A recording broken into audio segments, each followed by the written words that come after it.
Can you start by stating your name and your rank? Yeah. Okay, my name's Laing, assistant keeper. Been with Trinity House 14 years. 14 years from one day, actually.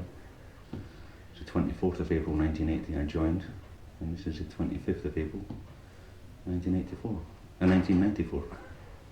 So, in a few days you're actually, is it made redundant or? Yes, redundant. The job's redundant, not me. And you're in more or less the first wave of redundancies, I suppose? Yes, first in this crop. When you joined, what school did you go to? Oh, at Blackwell. Yeah. I was in the job 6 months before I went to Blackwell. I'd been on 3 or 4 different lighthouses before I actually went to Blackwell. A very good 4 weeks at Blackwell. I enjoyed that. And where was your first lighthouse from there? Well, I went to Whitby when I joined the job. I went to Harwich actually for one day to meet Captain Duff, who was superintendent East Coast. Spent the night in Harwich and travelled up to Whitby the next day. I was there for a week. I went on to Sutter Point, thrown in at the deep end, because I didn't do very much at Whitby. It was basically just sitting there on watch with other keepers. And then I arrived at Sutter Point at 8:10 in the evening to find out I was on the 8 till midnight watch. A 3-handed station which I'd never seen before. So I was thrown in at the deep end a little bit. Where did you go from Whitby? Whitby to Sutter Point. I spent another 4 weeks at Sutter Point, got some time at home, and then it was back to Sutter Point again. And Inner Dowsing, where I went as a fourth hand, supposedly to give me rock experience. Inner Dowsing was unlike any other rock I've ever been on. The only rock I know where you had a twin-roomed cabin almost. You went to the Inner Dowsing. Can you explain what that place is like? Oh, the Inner Dowsing is an old National Coal Board drilling rig. Trinity House bought and was refitted, I believe, in Hartlepool and towed into position. It was an excellent place to work. Plenty of room. Well, you couldn't get outside or such, just on the deck. Not like an island where you could go for walks and so on, but accommodation was very comfortable. I think it gave me a false sense of what towers were like, because they called the Inner Dowsing a tower. But it bore no relationship to Smalls or Hanwha or Longships or anything like that. You had a 2-room cabin with your own wash basin in the room, and a sort of day room where you could sit at the table and easy chair. It was very comfortable as far as accommodation went. Good place to work. We did the Met, which gave you a bit of interest as well. Took me a bit of getting to grips with the Met at first. I actually reported a sandstorm at one stage because I got the codes wrong, but the guy at the Met office very quickly put me right. I went back there quite a few times during my SAK ship on the East Coast. I always enjoyed going there. So after your SAK ship, where was your first appointment then? Well, after 5 years as an SAK, I got this very nice letter from Trinity saying that I was promoted to AK and appointed to the pool, and it wished me luck in my new appointment. Personally, I didn't notice any difference. I did another 3 years on the pool. I was in the job almost 8 years before I got an appointment, and that was to Hanwha, where I spent 4.5 years. Can you explain all about Hanwha then? Hanwha is a tower rock. Where you can get out at low tide, scramble amongst the rocks. Like any tower, you're living in very close, confined quarters, living in the pockets of the other guys that you're with. Minimum 3 people on there at a time. Quite often more technicians out doing servicing or repairs. But if you've got a good crew, you can have a good time. We went out around the rocks at low tide, usually collecting crabs out the crab holes. We set a few pots if the sea wasn't too rough. Quite a lot of crabs to begin with, a few lobsters, which made me very popular when I got home, because all my friends were wanting crab meat. But nobody got lobsters, so it was kept for me and my wife. So what was the day-to-day sort of job on a tower rock like the Hanwha? The routine? The routine on a tower rock, most of the routine work is done by the morning watchman. There was a job to do every morning, which is mainly of a domestic nature. The lighthouse, to a great extent, looked after itself. The equipment was fairly reliable. The morning watchman would do his particular task for the day, and also swap engines, change from one to the other. The afternoon watchman and really didn't have a lot to do. One of the things about a tower rock is that when you arrive, you're usually getting oil and water at the same time, and probably the day after relief as well. So you spend 2 days of frantic activity, 12 days of sitting around not doing very much. And when the mid-term relief comes along, you have another few days of frantic activity, taking oil and water and getting the relief done. And then it's back to a period of relative inactivity.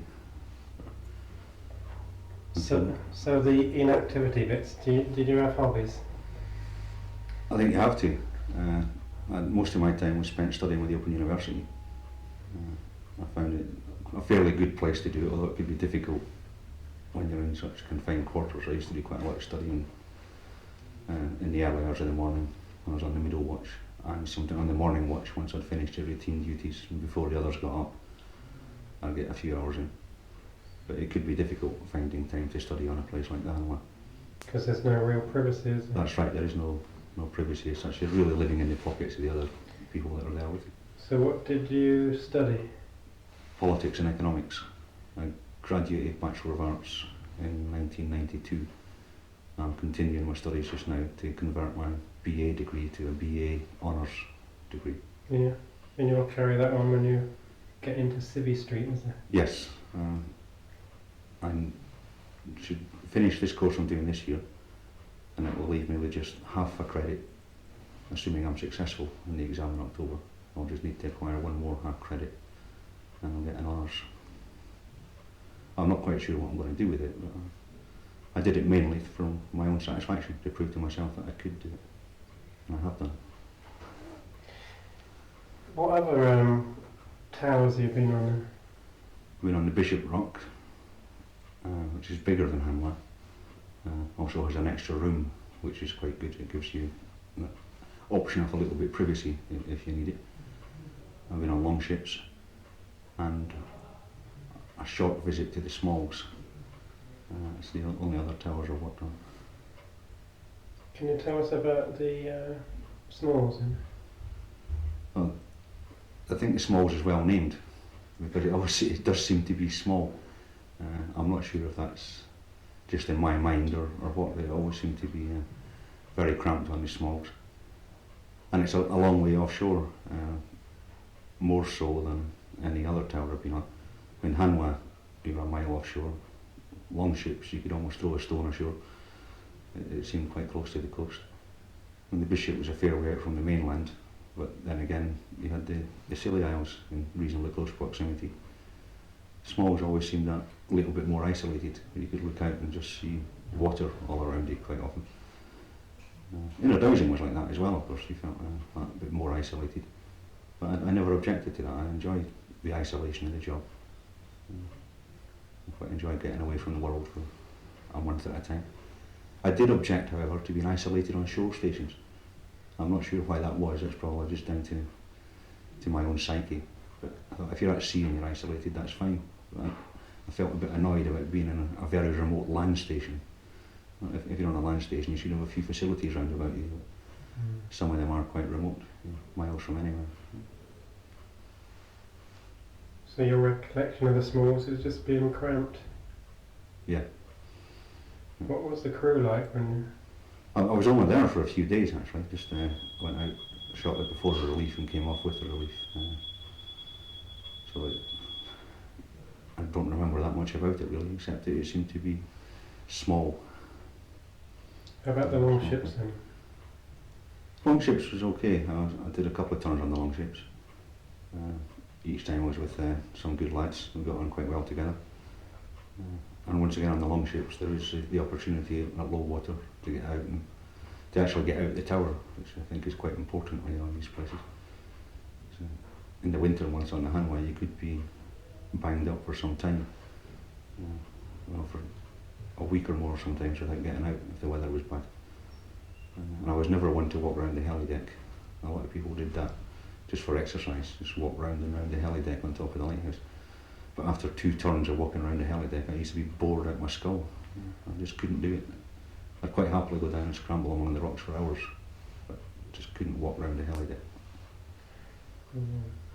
After you've been shut in for a week or so in the winter, what's the condensation like on somewhere like the Hammer? The Hanwha wasn't bad. I've heard from other keepers that it's bad. It used to be very bad. We got a bit on the Hanwha. The first time I went to the Hanwha actually was 82. I went there when I was a super. I was loaned out to the south coast for a short period from the east coast. That was before it all became one, rather than having separate districts, east, south and west coast. And there was definitely no condensation problem then, because they had the old range in the kitchen, which was at that time was diesel fired. And the chimney used to go up past the bedroom and so on, and that solved any condensation problem. We had a mild problem on the Hanwha once the range was removed, but I don't think it was very serious. But I have heard some horror stories from other keepers, how their bedding was continually damp and so on. I've never actually experienced that myself. How about the longships? Was that ever like that? Well, when I was on the longships, it was spring, summer, both trips I did there. So I didn't notice any condensation problem at that time, although I suppose it would be worse in the winter. You never got any storms where the waves came over there then? No, I had reasonable weather when I was on longships. The Hanwha was protected. I mean, I've heard horror stories about the Bishop and the Wolf and so on. But the rocks round about the Hanwha break up a lot of the seas before they hit the lighthouse. Although on occasion you did get a bit of green water coming in the kitchen window if you weren't careful, but that was rare. It was fairly well protected. How high up was the kitchen window? Well, I suppose it would be the equivalent of a 4th or 5th floor high-rise building. Boat reliefs. What ones have you done? I've done boat reliefs to Longstone, Hanwha. I did a few boat reliefs when the helicopter couldn't make it. Done a boat relief to Round Island in the Scillies. That was pretty horrible on that occasion. That was early days in January one year, so about 86 I suppose. And I think that's it. Longstone, Hanwha, Round Island. So you never actually went up on the winch, it was a step ashore job, was it? Yes. Yeah, we did a few fairly horrible boat reliefs to the Hanwha. I say step ashore, it's jump. Oh yeah, it is jump. And one in particular, winter 91 probably. I think it was when I arrived in Guernsey for the relief. Guernsey was closed. It had about 2 inches of snow, which brought the island to a complete standstill. Couldn't even get from the airport downtown to my hotel, and had to stay in a hotel near the airport. The next morning, the helicopter was still stranded in the UK, no way could it get across, so we organised a boat relief. The snow had stopped, so it's still snow on the ground and it was quite icy. So we had an interesting time loading up the boat, walking out the rather broken down jetty at Rockane Bay. But once we got the gear on board, we started out and a blizzard started. We were about halfway out to the Hanwha. So it was one of these occasions where it was just as dangerous to turn back as it was to go on. Well, we carried on, and we were only about less than 100 yards from the Hanwha before we could even see it through the blizzard. And that was a very, very dodgy relief. I'm not sure we should have actually done it. It probably would have been safer to return. But once it was over, it was over. You forget about it then. But at the time, it was quite scary. For those that don't know, as soon as you land on these lighthouses, what's the first sort of jobs you do when you get there? Well, the helicopter relief, very often your oil and water is being delivered as soon as the relief is done. So quite often it was a case of just pulling on a pair of overalls and getting on with the oil and water. And it's delivered in pillow tanks, as you know. But it's not a particularly dirty job, although your hands tend to get a covering diesel and so on, connecting up the pipes. And at the same time, of course, you're trying to sort out your personal gear, particularly your grub, make sure that your meat and so on gets in the freezer before it goes off. And it can be quite hectic the first few hours when you land if you're taking on water. But I always thought the important thing was to get your bed made up as quick as possible. That was you settled in then, once your bed was made up. Did it take much time to settle back into watches again after a month or so? No, not at all. The frightening thing about a place like the Hanwha was that you were back about 10 minutes and you felt that you'd never been away from the place. You forgot about your 28 days ashore. It just seemed a distant memory. You seemed to get back into the routine almost straight away. It's like being a schizophrenic and leading two separate lives, I think. You switch from one to the other quite easily. I found the hardest part was not getting onto the Hanwha and getting back into the routine. It was probably the first day or so when I got back home. When I'd been on the Hanwha, I used to this very ordered, structured sort of life where you were doing this at a certain time and doing the next thing at a certain time, and everything was quite quiet and people were sort of respectful of each other's needs and little foibles and so on.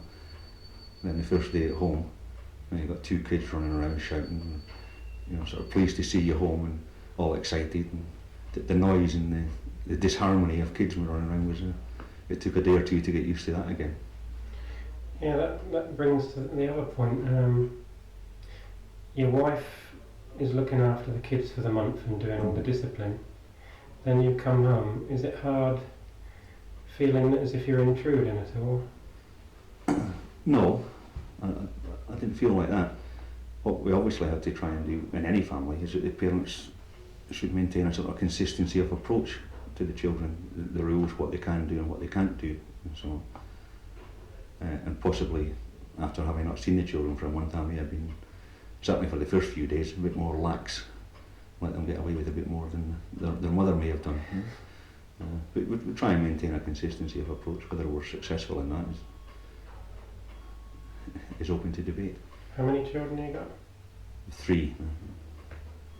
Ian, who's nearly 7, Sarah, who's nearly 5, and Graham, who will be 1 in about 3 weeks' time. And how many did you actually see being born? Just 1. I was on the inner dowsing when Ian was born, although I shouldn't have been. Ian was born early, and I'd actually arranged and swapped duties so that I could be at home for the birth. So nobody told Ian the script and he turned up 10 days early. But Trinity were very good. They got me off the next morning when I got home. I was home while Sarah was born. It was during my month off from the Hanwha. And when Graham was born, I was here at Holyhead. Trinity, by that time, had gone a bit modern and agreed that paternity leave was permissible. I got the phone call from Maureen about 1 o'clock in the morning, I think, telling me that the baby was on the way. So I got up, jumped into the car and drove like a banshee up the M6, but missed the birth by about half an hour or so. Yeah, I remember all that.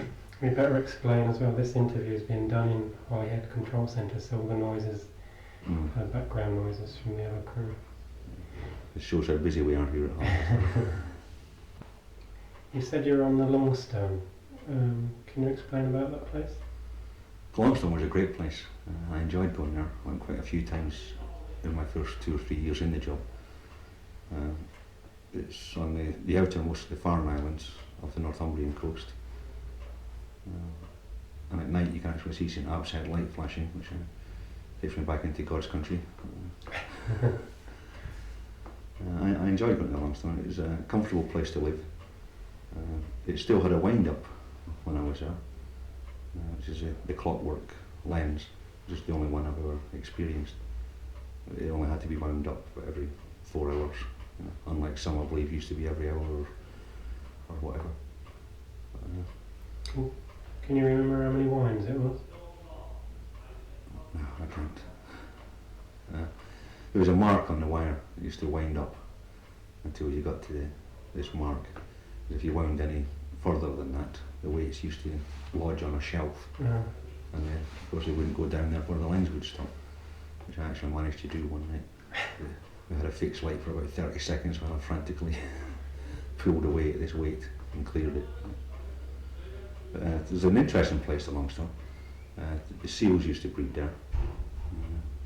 Quite often have to watch yourself. Some of these big bull seals were not too happy if you approach too close. Yeah, because you had to do the met there as well, didn't you? The sea temperature and stuff. That's right, yeah. You used to throw a thermometer into the sea and let it ride for a minute or so and haul it out again and read the temperature.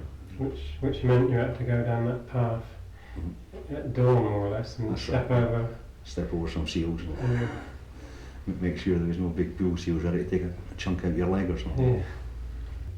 Did you see much wildlife when you were there?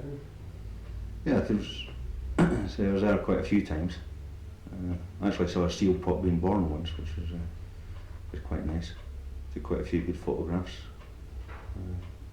One of the best wildlife places I went on for bird life anyway was the Skerries, just off Anglesey here.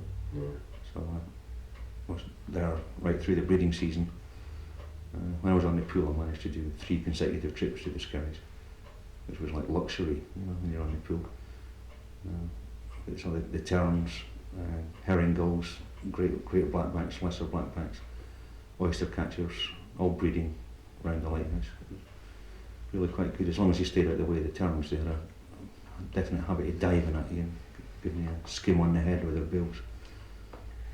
Having served on some of these stations like the Skerries, how do you feel being here and going back there when they're unmanned and we're just doing husbandry trips? I think it's tragic, really. In places like Hanwha, Longships, Bishop, Wolf, etc., should have been automated years ago, instead of having men living in chimneys. Places like Skerries, Bardsey, Skocum, Longstone, and they were great. To go out and spend a month on those islands was fantastic. It was really a very enjoyable month you could have there. And they automated some of those places first, which I think was wrong. So now when we go out there, we've got the bird people out there for the summer, and they more or less feel the island belongs to them. That's right, yeah. They actually tried dictating where we could walk and where we couldn't walk at one stage. And although we're mindful of the wildlife, we do have a job to do out there as well. Yeah, I found that they seem to think lighthouse keepers who live with all this wildlife all their lives don't seem to know anything. Yes.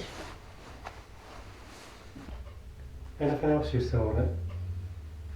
Oh, certainly quite a few places have been where you see schools of either dolphins or porpoise.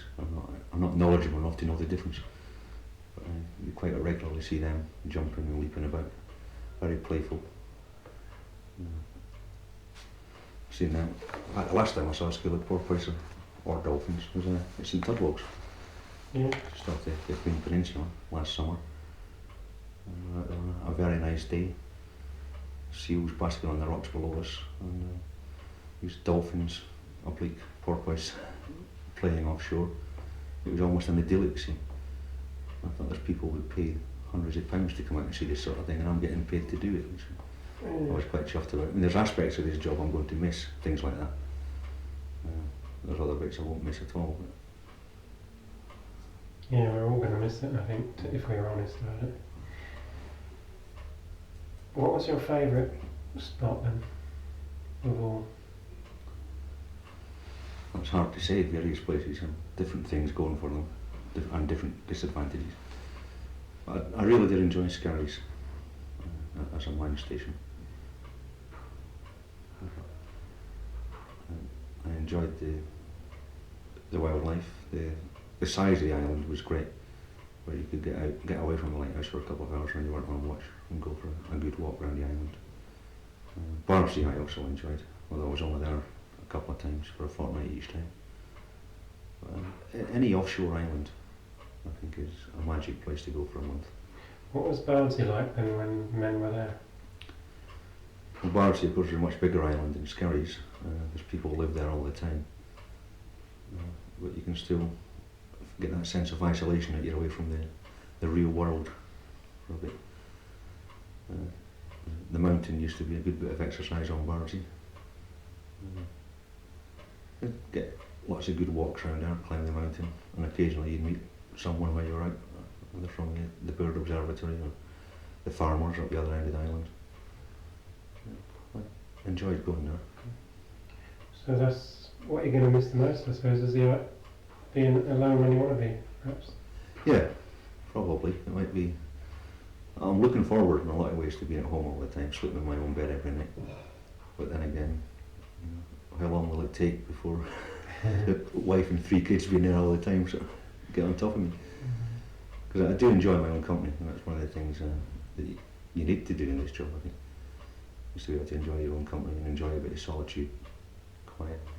I've got a study at home where I sometimes go up and lock myself away from the rest of the family for a few hours at a time. Where exactly is it you live? I live in Dunfermline, which is just north of Edinburgh. In God's country, as you call it. Yeah, and that's not bad for an atheist to say something like that. Right, on a tower rock, at night time, you're on watch. What's the sort of routine there? Well, at night, the middle watch, midnight till 4. Basically just making sure that the light stays in and that you're keeping a fog watch. I used to spend a bit of time studying on the middle watch, but always alert, of course, ever alert. But I used to enjoy it, the peace and quiet, apart from the engine going all the time, which isn't particularly quiet, but you soon forget about that. You learn to live with that noise. And just the isolation of it, just feeling like you're on your own. I sometimes wondered if I could do 28 days on a place like the Hanley on my own. I think I'd probably enjoy that. I think I could handle it no problem. I've had the same feeling as well. But on it, sometimes you could stand, the windscreen doors on the Hanley were about 2-3 floors up. And you could stand at the windscreen door at night, on a nice quiet summer's night with the moonlight shining on the water. And you could stand there just looking out, and before you knew where you were, an hour had gone by. It's great. Yeah. So you really will miss all that? Oh yeah, there's definite bits of the job I'll miss. It'll be difficult to find a job on shore as well where they give you a month on, a month off. But that's So where do you go from here then? hopefully opening a bookshop. I've done quite a bit of work on that already, with looking at various premises. Booksellers Association have been very helpful. Wholesalers and publishers have been very helpful. Local Enterprise Trust have been quite helpful. I fancy the idea of working for myself, being my own boss. No superintendents to report to. Will you stock books on Lighthouses? I would think so. But once again, it's a commercial venture I'm going into, so if nobody's buying books on Lighthouses, I won't be stocking books on Lighthouses. Yeah, that's true. Well, I wish you well in your future, and I'll be out to join you, expecting you, so anyway, doing something right. Thanks very much. Okay, Pete.